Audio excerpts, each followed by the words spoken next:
Et depuis le coup de force des militaires nigériens, le pays est entré dans une zone d'incertitude économique. Frappée par les sanctions de la CEDEAO, la diaspora nigérienne présente en nombre en Côte d'Ivoire subit les conséquences de la situation dans leur pays.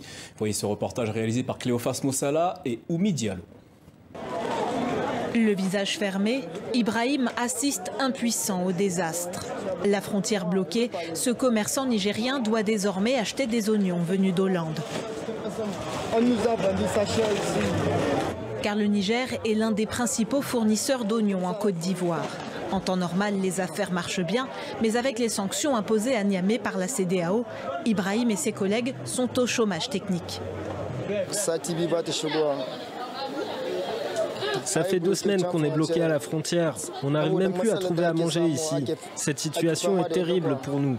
On prie Dieu que le Niger retrouve la paix et qu'on lève les sanctions. Depuis le coup d'État militaire du 26 juillet, le gouvernement ivoirien a suspendu tous les échanges de marchandises avec le Niger, fragilisant de nombreux Nigériens de Côte d'Ivoire. Il serait au total 750 000 dans le pays, dont 100 000 rien que dans la capitale.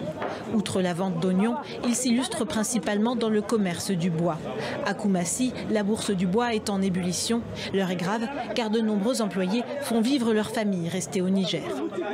La diaspora nigérienne envoie beaucoup d'argent aux Nigériens vivant au pays.